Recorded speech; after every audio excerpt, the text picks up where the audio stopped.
and beyond to this special Yom Yerushalayim debate on annexation and the future of the West Bank. We're celebrating today Yom Yerushalayim, which is, of course, the occasion of Israel's remarkable and miraculous survival, indeed victory, in the Six-Day War and our return to Yerushalayim. And it's a pleasure to be partnering with the Pinsker Center this evening to host this debate on a topic that's very much in the news at the moment, daily in Israel and in the UK and across the world. A topic, I think, of great interest to the community, annexation and the future of the West Bank. But just a few words about the Pinsker Center, for those who haven't heard about them. They're an organization that mainly operates on university campuses. They support university societies across the UK by bringing high-profile speakers and providing them with a platform to share their views on Israel, the Middle East, and diplomacy. They've brought to the UK a former Israeli Prime Minister, foreign ministers of G7 country, several members of the Knesset, and other opinion makers and formers. And their objective is to fight BDS and normalize Israel on campus and provide a platform for speakers who would otherwise not be welcome. This evening's debate will give us the chance to hear from leading legal experts about the proposed annexation of parts of the West Bank and pick up a deeper understanding of the legalities and considerations behind the proposed move to annex the West Bank, or, as we might call it, Yehuda and Shomron. Some might ask, is it right that we are discussing this at all? And I think the answer is yes. Clearly, Israel's vibrant democracy will ultimately decide, but it is important for us in Chutz La'aretz to understand, though not dictate, what is an issue within Israel itself, and that divides their own electorate more or less down the middle. It's about understanding a change that has not been policy for the last 40 plus years, and a debate that started straight after 67, and that in some respects is a debate between different governments, the governments of the United States and the UK, for example, today. So for us as a proudly Zionist shul, it is wholly correct and appropriate for us to discuss this, and to recognize that close friends of Israel, strongly committed Zionists, sometimes channel and express their Zionism differently and take different stances. There's always a risk in speaking to people and hearing people with whom we don't agree, with whom we may strongly disagree. But as a Zionist community, we have the strength and maturity to do so. We need to recognize that a shul as diverse as ours, within a community as diverse as ours, has differences within it, but confident that we all share the same underlying, unwavering support of Israel and connection and dedication to the land of Israel. We also need to recognize that this panel isn't about solving all the challenges of the Middle East, nor about charting a way forward for Israel, but even by considering all factors relevant to whatever decisions Israel's government might make regarding the future of Yehuda and Shomron, the West Bank. Our distinguished panelists are speaking as lawyers. There are many other factors that might affect the eventual view one takes or is taken. Torah, political, both global and within the Middle East, such as the stance of Jordan, diplomatic, in terms of negotiations, strategic, military, internal, and effect on Israeli society. So whatever our opinion is on the matter, it is important that we hear different perspectives, even those we might not agree with, and understand what is at the core of the argument. If we can't speak and listen to each other, confident to argue within our own community, amongst those who are passionate friends of Israel, then what hope do we have of our point of view, our argument, being heard beyond it? So it's an honor to introduce you to our chair this evening, Ben Hayton. Ben is a co-founder of the Pinsker Center and a Chayal Boded, a lone soldier who just finished his IDF service. So over to you, Ben, to introduce the distinguished panelists in this debate on annexation and the future of the West Bank. Thank you so much. Thank you very, very much for that warm introduction. You may now sit back. Your part in the discussion. You can sit back and enjoy. It is our distinct honor to be able to welcome this evening two distinguished legal scholars, Professor John Strawson, Professor Eugene Kontorovich, to discuss this matter that has really gripped the international conversation, not just the national conversation. I think it would be fair to describe more or less Professor Strawson's perspective as one that is generally agreed upon in European circles and the position of the British government. And I think it's probably fair to say that Professor Kontorovich's perspective is the one more adopted by the Israeli and the American administrations, although they will be able to clarify precisely what their views are in the coming minutes. I'm first going to introduce our speakers, then going to explain how the setup is going to take place. Do not worry, there will be plenty of time for questions. To begin by introducing Professor John Strawson, an author, law professor at the University of East London School of Law, where he teaches international law, Middle East studies. He specializes in the area of law, and post-colonialism with a particular reference to the Middle East, Islam, and international law, a prominent supporter of the two-state solution, and a previous guest with us at the Pinsker Center, and we are very, very grateful to have Professor John Strawson again. A new guest with us here at the Pinsker Center is Professor Eugene Kontorovich, a renowned legal scholar specializing in maritime piracy, universal jurisdiction, formerly a professor at Northwestern University, a fellow at the Jerusalem Center for Public Affairs. He heads the International Law Department at the Kohelet Policy Forum. We're very, very grateful to have both of you with us today. Just to quickly outline how this debate or discussion is going to go forward, I'm going to give each of you 10 minutes within which to express your perspectives, opinions, views, followed by which there'll be 5 minutes for reflection on what was previously stated, followed by half an hour of questions and answers. So I've got my stopwatch ready. I will give you a heads up 1 minute before your time is out. And so I think we'll begin with Professor Kontorovich. Please outline why, in your view, the proposed move does not conflict with international law. Thank you very much.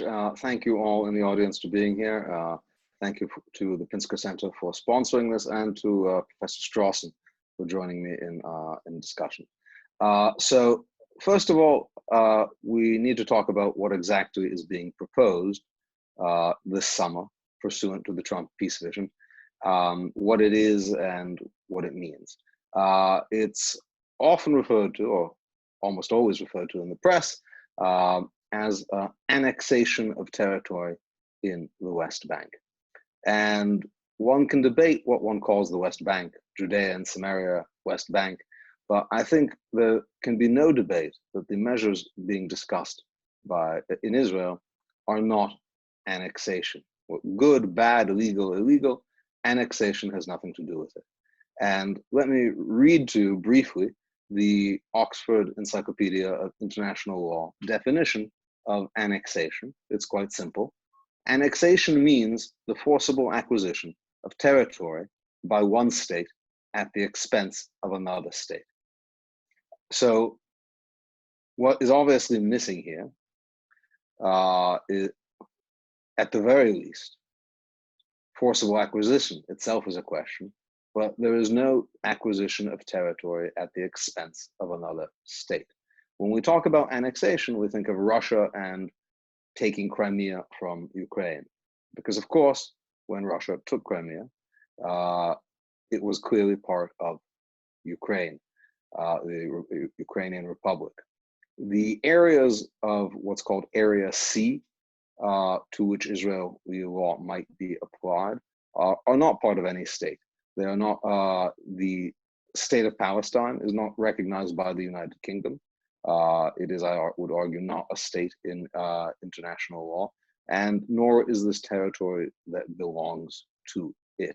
Thus, it is not the territory of any state that is being taken, and whatever it is, it's not annexation.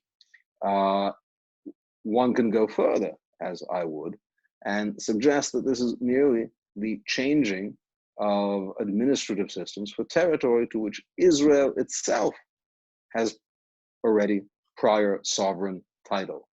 Now, it's important to understand that the fact that this is not annexation does not depend on Israel having prior sovereign title. For it to be annexation, it needs to be the territory of a foreign state, which it's quite clear that it's not. But even more so, if Israel has sovereign title, this is purely an internal administrative restructuring by Israel. And we can say very briefly why Israel has prior sovereign title, because when a new country comes into existence, and I think we can all agree that Israel came into existence as a new state in 1948, the borders of that new country are in international law universally determined by the uti potestatis juris doctrine, which holds that when you have a new country because of a colonial breakdown, federal states falling apart as in the Soviet Union, the borders of the new country are the borders of the previous top-level administrative unit, the previous geopolitical entity that was there, the non-state geopolitical unit, which in the case of Israel was clearly mandatory Palestine, the British mandate for Palestine. And if you asked anybody in April 1948, what are the borders of Palestine, it would clearly include the territory of Judea and Samaria. And we don't need to theorize here, because of course, Palestine is not the only mandate under the League of Nations that became a state. They all became states. Syria was a mandate, even though it was many different ethnic groups come together in ways they did not all like. And when Syria became independent, the borders of Syria were the borders of the mandate at the moment of its independence. The same for Lebanon, and indeed the same for Jordan, which was an administrative unit of the Palestine mandate called Transjordan. All of these borders are not natural borders. These are not borders that are based on, they were not determined by any kind of popular referenda. They're artificial and lump different groups together, minorities with majorities they don't want to be with. But nonetheless, these are the borders. And based on these borders, Israel has a sovereign claim to this territory, and it is merely changing the mode of administration. Nonetheless, even if that's not the case, it's not annexation. Now, what is it really? What is it really? So these are areas under Israeli civil jurisdiction already, under the Oslo Accords. The Oslo Accords provide that all Israeli communities will be under Israeli civil jurisdiction. They will be governed by Israel. The proposed measures are simply changing to make more streamlined the method of governance by which Israel administers the Israeli communities in these territories. So since 1967, these territories have been under nominal, but literally under military rule. They have been governed by a military commander.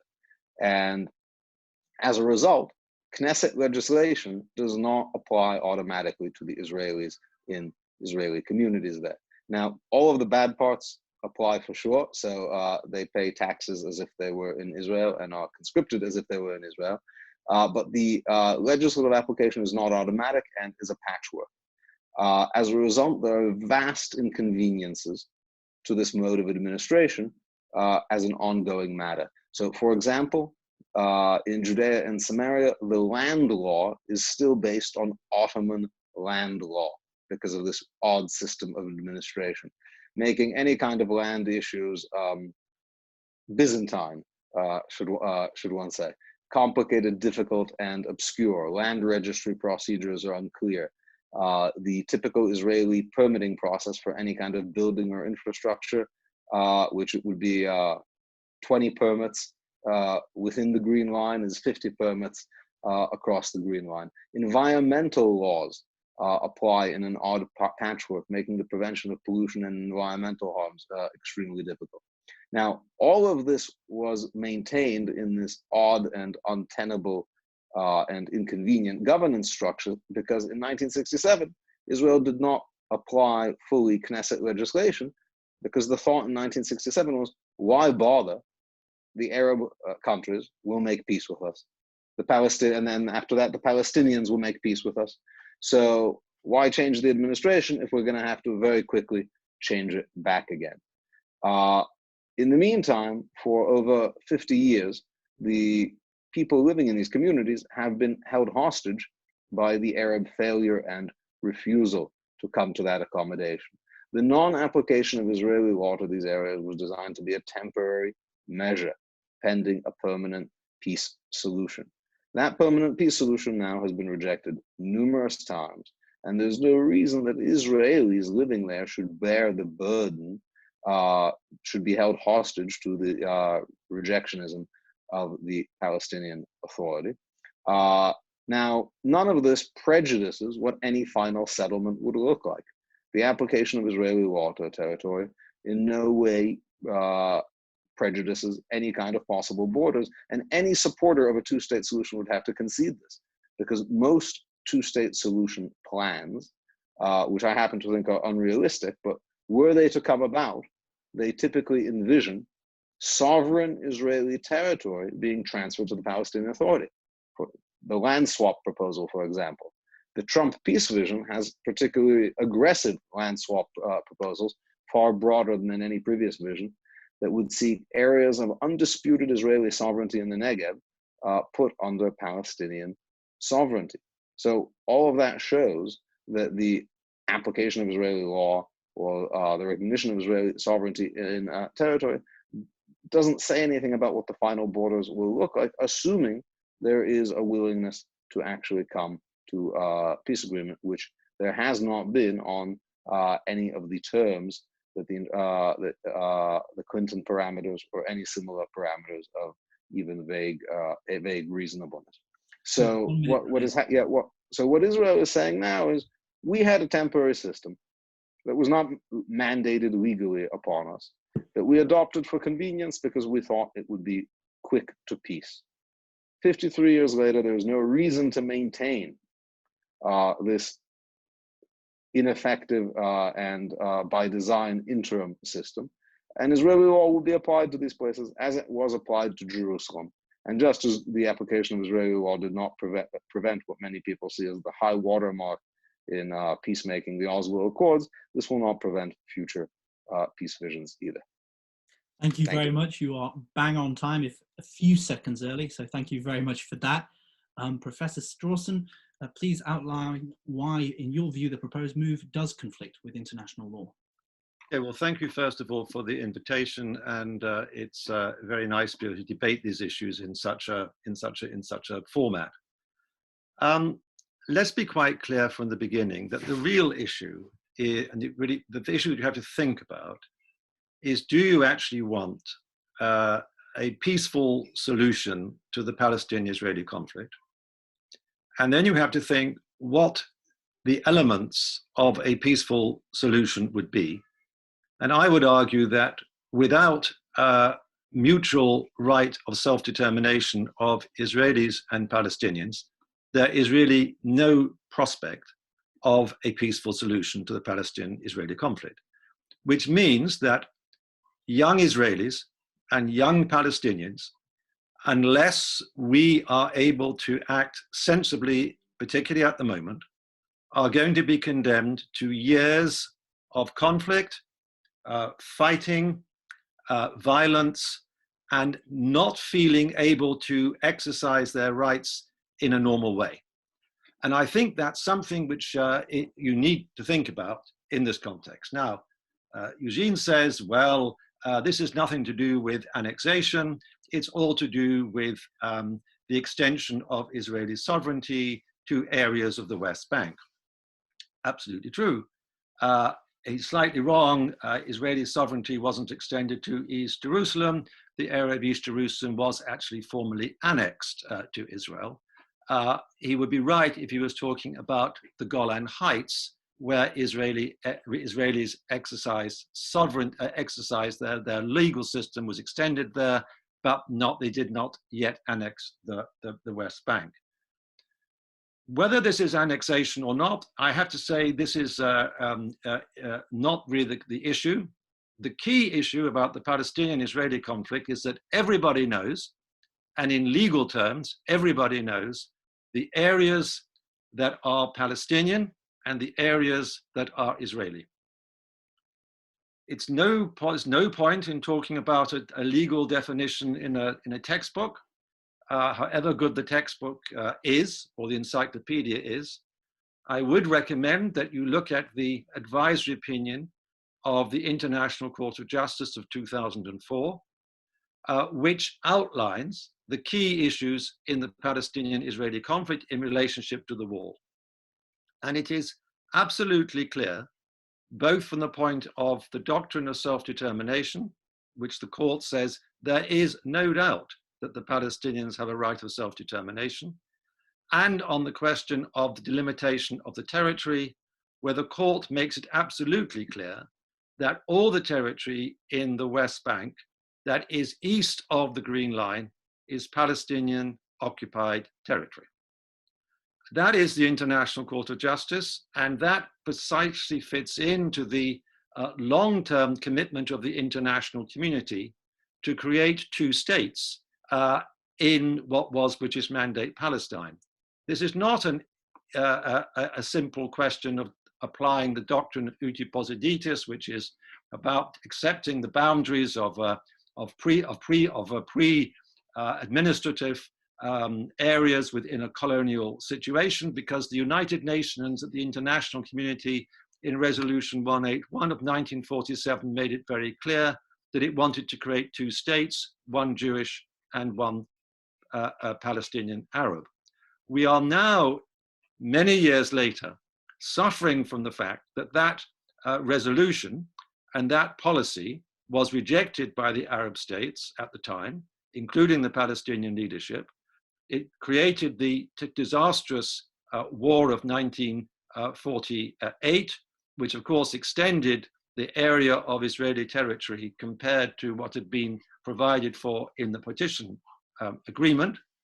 But since 1967, and particularly since the passing of Resolution 242, it has been made very clear that the question of the what we are now talking about, the West Bank, is in fact not Israeli territory, that the Resolution 242 makes it clear that you cannot acquire territory by force, and as the territory has been regarded by the United Nations General Assembly and Security Council, and indeed the International Court of Justice, as occupied, therefore the provisions of the Geneva Convention number 4 of 1949 apply, and the United Nations Security Council has repeatedly said that the building of settlements in the occupied territories is unlawful and has no legal validity. And therefore, to extend sovereignty, whether that regarded as annexation or not, to these areas, would equally have no legal validity. We are at a critical stage of this conflict, and I totally understand people's dismay at whether or not we can get a solution quickly, and I think that's not going to be the case. I think that Eugene mentioned the Oslo Agreement and the distinctions of areas A, B, and C, which were created by the interim agreement of 1995. Don't forget those areas A, B, and C were only temporary. They were meant to last for 5 years while there was an interim agreement a process which would lead to a permanent status agreement. We know that has not happened. And I think that there are mistakes on both sides, certainly the Palestinian side, but also the Israeli side. But at the moment, we are, as I said, at this critical stage. The Trump plan, as a matter of fact, does not provide for the unilateral annexation or the extension of Israeli sovereignty to areas of the West Bank. Let us be clear, we're not just talking about the extension of Israeli sovereignty or annexation of Israeli settlements, which comprise roughly 5 to 6% of the West Bank. We're talking about the Jordan Valley, and if you total this together, it's about 30%. So it's not merely a question of extending Israeli laws to the settlers. It's a question of a land grab of quite a high degree. But even so, the Trump plan does not envisage this being possible unless there is agreement by Israel on the creation of a Palestinian state on the rest of the territory. And I have not yet heard from the Israeli government that there is an acceptance of the creation of a Palestinian state on any of the territory of Palestine at the present time. Quite the opposite. We are therefore, as Daniel Pipes, who's hardly a supporter of the Palestinian cause, says, likely to see in the next period, if unilateral annexation takes place, disruption of relations between Israel and the European Union, and indeed Britain, also possibly with the United States, because this doesn't fit into the Trump plan at all. It will endanger the relationships which I must say Prime Minister Netanyahu has been very successful in creating with the Gulf states, and it will also inflame public opinion on both the West Bank and in Jordan, and it will endanger the Jordan-Israeli peace treaty. So the stakes are extremely high. While it is obviously the case that we're not going to jump to a comprehensive solution of the Palestinian-Israeli conflict in the next immediate period, what is clear is that we must not take steps which in fact put that possibility further back. Since 2002, the Arab League has had a peace plan, which broadly speaking proposes the creation of a Palestinian state in the areas that were conquered by Israel in 1967. And in exchange for the creation of a Palestinian state, there would be recognition by the Arab League states of Israel. That plan is on the table, and it seems to me that if we want to have a longer term vision of the solution of the Palestinian-Israeli conflict, that's what we need to do. Do not forget that the Palestinians of the West Bank, and indeed the Palestinians of Gaza, are not going to go away. They will remain. And the question is, can we begin to create a decent relationships between Palestinians and Israelis which guarantee a positive future for both peoples? Thank you very much. Thank you very much for your comments again, Professor, a little bit before your time, which is really helpful to us. We're very grateful for all of these moments. I just take this opportunity to encourage all of our viewers at the moment to begin thinking of your questions and writing them in the question box. We will be asking in about 10 minutes time, start asking the audience this question. I'm now providing 5 minutes for a response to the comments made. Professor Kantorovich, your time has now begun. Oh, Professor Kantorovich, you've muted yourself.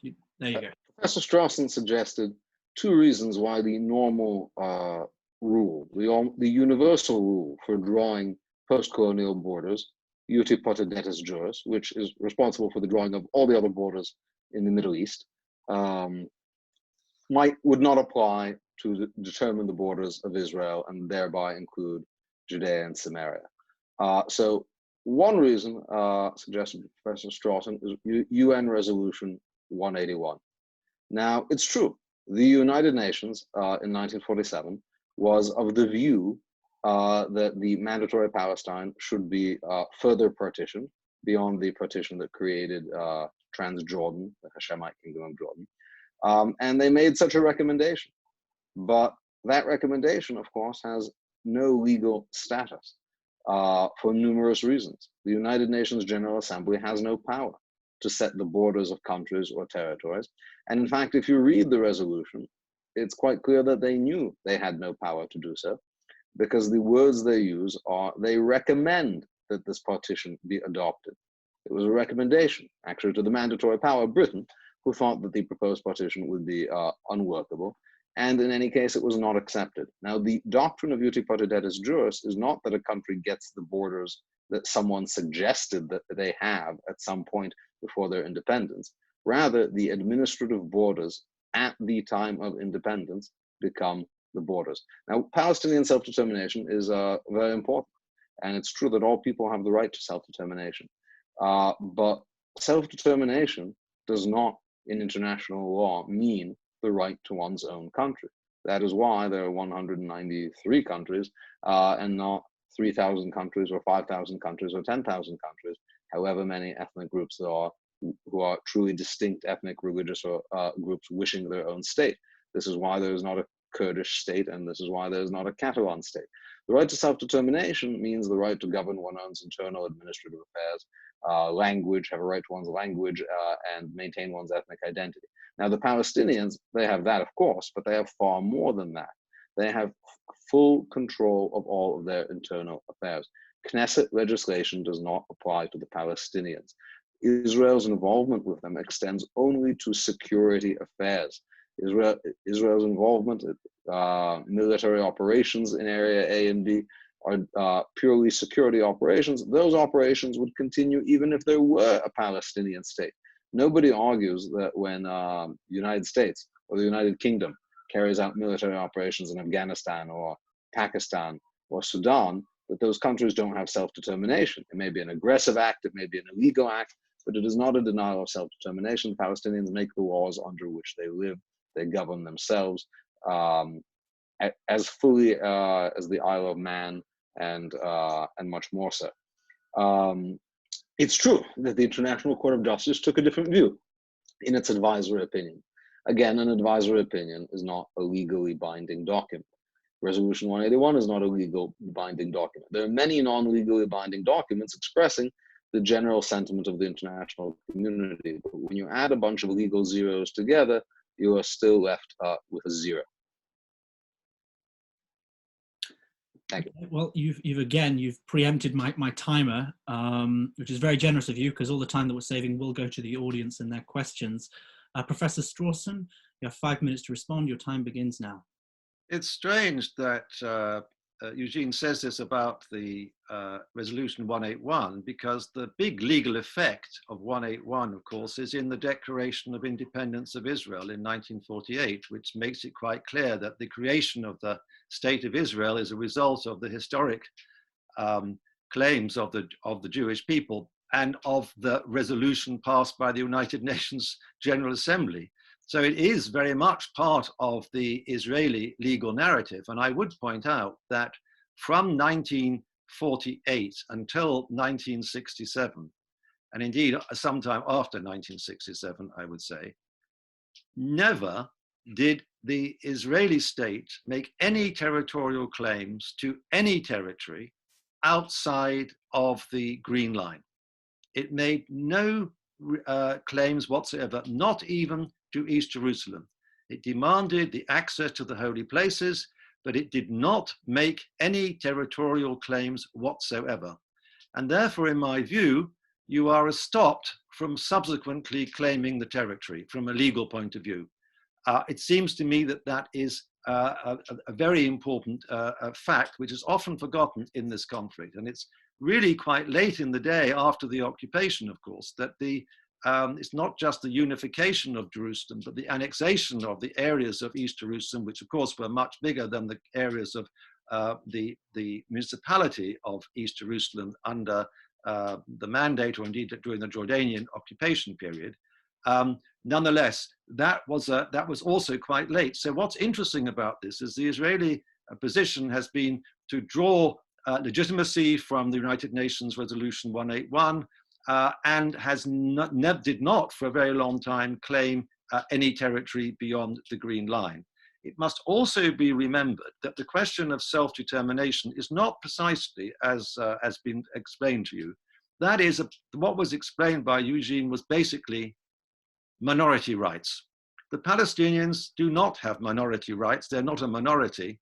They have been recognized as having the right of self-determination since 1947. And what that means is they are regarded as a people with a right to self-determination. And by the way, that means, and the International Court of Justice has made this very clear in, for instance, the Western Sahara case back to 1975, that if a people have a right to self-determination, they have a right to determine how they want to exercise their self-determination. And that means their right to form a state. Of course, if they wish to become a minority under Israeli guardianship, that would be their right. But I happen to know from my interaction with Palestinians, and I taught in Palestine for a long time, and indeed I gave a presentation and an opinion to the Palestinian Liberation Organization Negotiations Unit on their action at the International Court of Justice. I know that's not their position. Palestinians wish to exercise the right to self-determination. You might say that the court is an opinion. It's not compulsory, but it is the most authoritative position in international law on this conflict that we have. And it seems to me, not only is it in accordance with international law, it's also in accordance with the diplomacy of the international community for a very long period, which has been struggling and to uphold the principle that Israel has a right to exist within the international community within secure boundaries, and that alongside a Palestinian state. And that is the only long-term solution to this conflict. If you wish to condemn the future young people of both Palestine and Israel to an eternal conflict, then go ahead and carry out the kind of action that the Israeli government is planning unilaterally. If they do that, it will in fact make the situation far worse. I'll leave it there. Perfect timing there. You both shared about 4.5 minutes on that. We have our first question. I believe, give me a moment. We have a question from Lawrence from the University of Manchester. He's asking, will Israel be making an existential mistake by pushing ahead with annexation if Joe Biden becomes president in November? Sort of perhaps a bit sensationalist with the term existential, but I'll hand it off first to you, Eugene. What do you make of that question, and what are your thoughts? Yeah, so there's a view that has been suggested a lot recently and tried to be sold to the American Jewish community, coming principally from the Democratic side of the aisle, which I would paraphrase by saying, when there is a Democratic president in office, Israel should respect and defer to the foreign policy wishes of a Democratic president. And when there's a Republican president in office, Israel should defer to the views and foreign policy of a possible future Democratic president, which sounds very much like heads I win, tails you lose. We know that Biden himself does not take this view, because we know that so Biden is a potential future president, a candidate, is a presidential candidate. But we know that when Biden was the vice president, and Donald Trump was already not just a candidate, but the president-elect, and he implored the administration to respect the policy of the incoming, not theoretical, but actual future administration, and not allow United Nations Security Council Resolution 2334 to pass.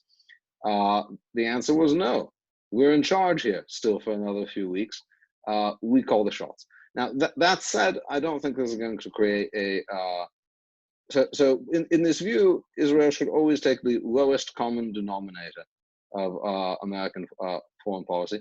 But in any case, I do not think it will create an existential crisis with the Biden administration, because I think in practice, this is going to change very little on the ground. I don't think this is going to inflame the situation. Palestinians are barely going to notice the differences. It's not going to affect their lives in any visible manner. And I think it may actually provide an extraordinary impetus to a breakthrough in negotiations. Because negotiations, we've seen many, many rounds have failed. John's acknowledged that. And I think the clear reason for failure is because every time the Palestinians reject an offer, the international assumption is that the next offer they get has to be at least as good and better. That's a recipe for constant rejectionism. Here we have a recipe that will actually potentially bring the Palestinians back to the table, though of course they're unlikely to say so now. One final point on this. It is clear that a Biden administration will have a different policy towards Israel than a Trump administration. They will push back on actions of their predecessors, just like Trump pushed back on actions of Obama. So the question supporters of Israel should ask is, where do you want that pushback to start? Do you want it to start from Jerusalem and the Golan, or do you want it to start from further out? Whatever, it's last in, first out, and whatever, something is going to be pressured. And I would rather it be the application of Israeli law to these territories than the recognition of sovereignty to Jerusalem and the Golan. Professor Strawson, you're clearly hearing the diplomatic ramifications, and although this is a debate discussing legalities, there are certainly diplomatic consequences as a result of these decisions. What would you say in response to said question and said comments? I think Lawrence asked a very good question. I think it's not just an issue of a relationship with a future Democratic administration, although I think that is an issue. I think it's also an issue of a relationship with the Trump government, because the Israelis are jumping the gun on the Trump plan. The Trump plan does not propose a unilateral extension of sovereignty or annexation of any areas of the West Bank. This is entirely dependent upon the whole plan being implemented. And so I think that you might find that this would actually not be very welcome in Washington in the present time. But I think that the long-term issues are very important. The relationship between Israel and the United States has only been close, really, since the early 1970s. It's a bit of a myth to think that this has been a long-term relationship. And it's also been a rocky relationship, not just with the Democratic presidents, but I would, in fact, point out that it was a Republican president, George W.H. Bush, who imposed economic sanctions as a consequence of the sanctions, the settlement, sorry, in the last period. So in 30 years ago. So if you think that it's just a question of annoying the Democrats, I think that the Israelis are really in danger of upturning a lot of important relationships which they have made, not only with the Americans, but also in the region. So I think that's a very important question. Whether it's existentialist, that's another question. Thank you for your answers, gentlemen. The questions are flowing in, which is wonderful. We'd like to encourage more of it. We have Sarah Greenbaum studying at King's College, who asks, in the context of Israel's security threats, considering UN Security Council Resolution 242, which envisages the necessity of the occupation of territory to end, but also out of a guarantee of security to the Israeli population, why should Israel's citizens be forced to live on temporary measures indefinitely if a permanent arrangement isn't found to the situation, even if that arrangement is unilateral? So I'll put that to Eugene first. I believe you have touched on this, the temporary nature of these agreements before. So why should Israeli citizens be forced to live on temporary measures indefinitely if there is? Yes, I think there's no good reason. I think 53 years of trying is enough. And let me relate this to another point that comes up. People often say, if Israel does this, it's going to be a license for land grabs by other countries. What about Russia and Crimea and things like this? I think if we posit, if we think how extraordinary this situation is, if we posit a situation that a country takes land to which it has some sovereign claim in a war and waits 53 years and multiple rejected peace offers until it begins to apply its civil law to that area, if that's the precedent we're creating, I can't imagine that this is going to encourage any bad behavior. Notice that Morocco and Western Sahara, Russia and Crimea, they did not wait 53 years. The countries who are waiting 53 years are not the land grabbers. That is not a very effective kind of land grab. Professor Strawson, why do you think that the status quo is the best way of continuing, or at least to say that the proposals should be rejected? I don't think the status quo is a good idea, as a matter of fact. But I have to say, I think that it's a bit rich to say that Israeli settlers are a little insecure in their legal rights when they don't actually have to be in the settlements in the first place. No one forced these people to go there, excepting they were encouraged, of course, by the settlement movement and by some Israeli governments, and have been encouraged by economic means as well, in terms of mortgages and other inducements. So they don't have to be there at all. And in fact, there is, of course, on the Israeli statute book, legislation for the resettlement of refugees, of settlers. Sorry, is introduced in relationship to the Gaza redeployment, and that is still on the on the statute book. And there is provision for an inward return of the settlers to Israel with very good financial packages, in fact, to restore their rights. So if they want to have their rights as Israeli citizens completely restored, all they have to do is to move a very small distance across the Green Line, and they can have all the rights they want. Okay, I mean, this question directly sort of follows on to these sentiments of the people living there, which is Joe Nyman has asked, mirroring views voiced by Daniel Pipes, to whom Professor Strawson cited earlier. Joe essentially asks, if Israel won the territory in a defensive war rather than a belligerent war, why should Israel not be able to apply sovereignty to it? Eugene, you want to kick us off with that one?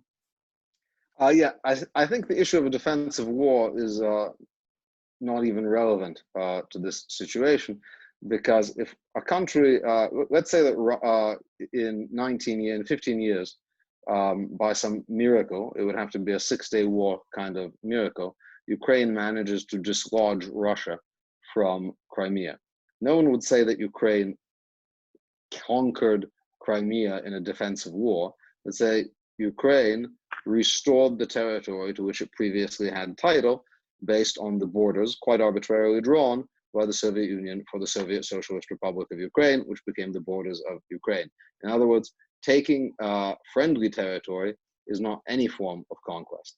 Now, the conquest argument is actually quite relevant to the Golan Heights, which was not any part of the mandatory Palestine, into which Israel did not have a prior sovereign claim. So the question, I would say, is even stronger than a question of defensive war. Okay, we have a question that directly pertains to Professor Strawson. So if you have any comments on the previous answer, you may comment as well, but this is particularly pertaining to you. Sammy from the University College of London asks, if certain areas to be annexed by Israel are settlements which will be retained by Israel in a permanent two-state solution, how does it follow that annexation threatens peace? Well, the very quick answer to that is, it's one thing to negotiate between the parties a territorial settlement. It's quite another thing to have unilateral acts. And I have to say, unilateral acts have not helped Israel in the past. The unilateral withdrawal from Lebanon and the unilateral withdrawal from Gaza, in my view, endangered Israeli security. What they actually needed to do in both cases was to negotiate with the Lebanese, the withdrawal, and then to negotiate with the Palestinian Authority. In fact, by not negotiating with the Palestinian Authority, the Israelis indirectly helped build support for Hamas, and in relationship to Lebanon, gave the victory to Hezbollah. So Hezbollah and Hamas claimed that they had chased the Israelis away. So I'm not in favor of unilateral acts. I think unilateral acts are really very dangerous. And on the question of territory in war, yes, it was a defensive war. I think it was a war of self-defense. I completely accept that. And in a war of self-defense, you are entitled to gain territory for the purpose of self-defense alone. But once that war is over, you have to withdraw from the territory. The question of the West Bank and the question of Gaza in 1967 was not something that you could win by the spoils of war, simply because since 1945, we have made it very clear that you cannot acquire territory by force. That's not saying, of course, that some states have acquired territory by force, but Israel is meant to be a light amongst the nations, and it really is very important, thinking of its founding, that the whole purpose of Israel was to try to create a new kind of state with a new kind of morality and a new kind of attitude to international society. And I think to compare Israel to Russia is really not a very good idea, I think. Our next question comes from Mark Weston, who asks, what effects, legal or practical, could we predict could happen to the current peace treaties with Egypt and with Jordan should Israel go ahead and change the situation in the territory? I will give that to you, Eugene. So I think there will be zero effect with Egypt. None of this has in particular to do with Gaza. I think the Egyptians are less thrilled by the parts of the American peace vision that call for Israeli land swaps, turning a corridor along the Sinai border into giving that to a Palestinian state. The Egyptians are not thrilled about that. The Jordanians obviously don't want this to happen. This is against their political interest. And so it makes sense for them now to threaten to blow up their peace treaty with Israel. There's no basis in the peace treaty for its repudiation based on such actions. It, in its own terms, excludes and reserves the question of the West Bank. And I think, you know, it makes sense for the Jordanians now to threaten to blow up the peace treaty because it's a good way to scare people into not doing what they don't want to do. At the same time, once it's done, it makes a lot of sense for them to not blow up the peace treaty because that would greatly, the Arab states, I think contrary to what Professor Strawson said, the Arab states are on board with this plan to an extraordinary extent.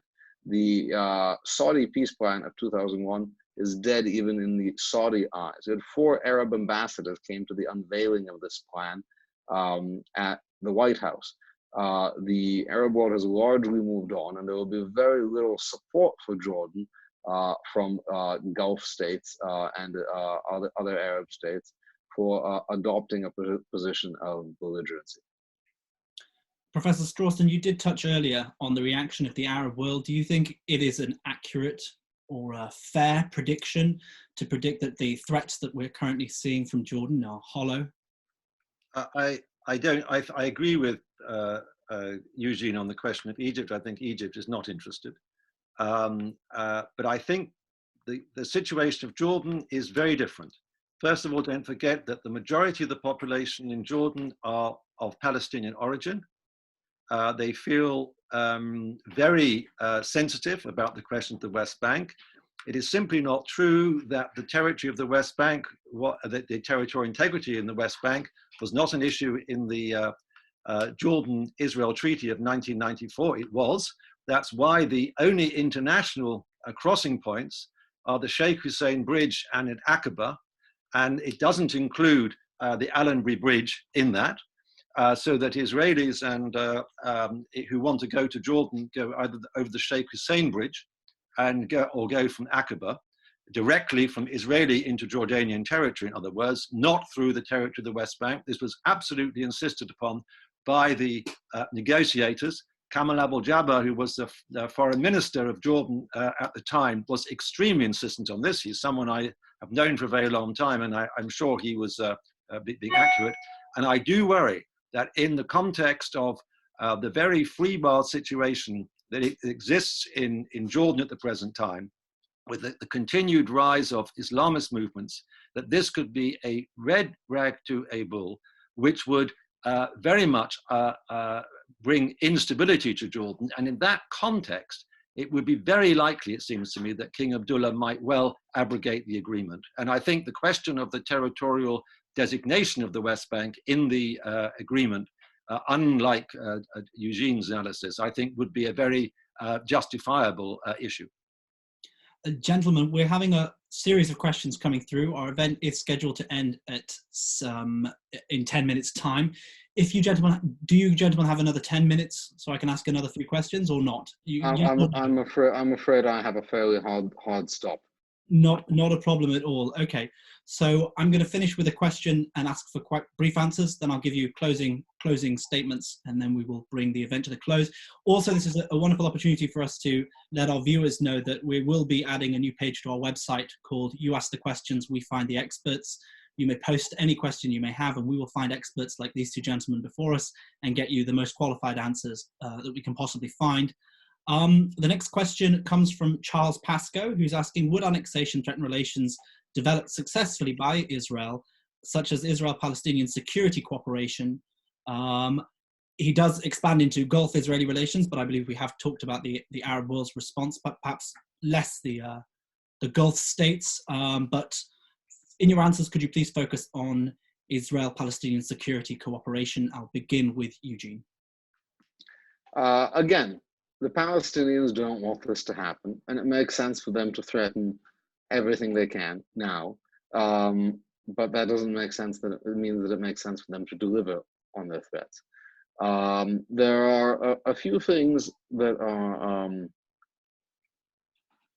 very regular in Israeli-Palestinian discussions, and that is President Abbas's threatening to step down if Israel continues to do whatever he doesn't like, to dissolve the Palestinian Authority, to end security cooperation, and to end the Oslo Accords. The Oslo Accords have been ended so many times, and Abbas was going to go to elections so many times that it's very hard to take seriously. There's a reason they're saying this, because they're trying to scare people into not doing, into not pursuing this policy. But in the end, it's going to hurt the Palestinian Authority far more than Israel to end security cooperation. Abbas will be likely the first casualty of the reduced security cooperation. So it is very hard to see how this can be a substantial threat. Professor Strawson, do you believe that this threat is tangible? Well, what's interesting is Abbas has in fact announced that he will end the security cooperation, but apparently the order has not yet been given. It would be very damaging to the security of Israel if this were to happen. And I do foresee that if we drag on into the summer with this discussion, that there will be a deterioration of relationships between the security forces. And I think that only endangers Israel's security. I think that the whole point about this discussion, it's not just a question about justice for the Palestinians, which it is, but it's also about security for Israel. And I think that this question of security cooperation underlines that. And that's precisely why the leaders of all the security organizations in Israel are totally against any annexation plans whatsoever. Right, well, just an apology to Charles that we weren't able to touch the other areas of the question. I would encourage you to look at the Pinsker Center Facebook page. We did an event earlier on this week with Ed Hussein and Colonel Kemp looking at the impact of these questions on Israel relations with the Gulf states. So that would answer those questions. We have just enough time for 2-minute statements from each of you before we close off. So true to our format from the beginning, we'll start with Eugene. So the discussion today has given me a very strong sense of deja vu all over again. It has echoes, extraordinary echoes of discussions that have been had in the past few years about other American initiatives, in particular the recognition of Jerusalem, moving the embassy, and the recognition of Israeli sovereignty in the Golan Heights, measures that would previously have been unthinkable or very surprising. And having participated in those debates, the points I heard is it will blow up Israel's relations with the Arab world. Jerusalem is a holy place. The Arab world is going to, for sure, have a very strong reaction. Golan is the prior sovereign territory of a sovereign Arab state. And all of those were, and I remember having many debates. How many people have to die for the symbol of Jerusalem? And the answer turned out to be 0. The same threats were made, and the fallout was 0. Indeed, Israel is now closer with the same Arab world that was supposed to explode over Jerusalem, explode over the Golan, than it has ever been before, having now direct commercial flights from the Emirates. These predictions of doom and gloom have never come true. And finally, I want to end on the final note that I think any notion that peace can be based on an area being free of Jews, on Jews not living in a place or having to pre-evacuate it as a condition of Palestinian sovereign tenancy, I think is fundamentally illiberal and not consistent with a settlement that is truly a peaceful settlement. You gentlemen have really done me a service. You're spot on time all across the board. Professor Strawson, your 2 minutes begins now. I quite agree about that. A Palestinian state should obviously have any Jews who want to live in it, living in it. And I'm all in favor of all the settlers, if they wish to stay in a Palestinian state under Palestinian sovereignty with full citizenship and minority rights to do so. And I would like to make it absolutely clear. The critical question is, why would Israel do this? What is the point of doing it? Now, the Haaretz journalist, Anshel Peffer, says that this is rhetoric. Netanyahu is not going to do it. Netanyahu's whole campaign, whole political life has been built upon balancing and managing the status quo, and that he is probably very reluctant to change the status quo. And I think he's reluctant to change the status quo precisely because that he is aware of the touch paper that he might in fact light. Now, of course, it's very interesting that Eugene said about American policy in relationship to the Golan. Of course, in the Golan Heights situation, the Americans recognized something that the Israelis hadn't done. They hadn't extended sovereignty to the Golan Heights, which the Americans said they recognized. They'd actually extended Israeli law, something rather different.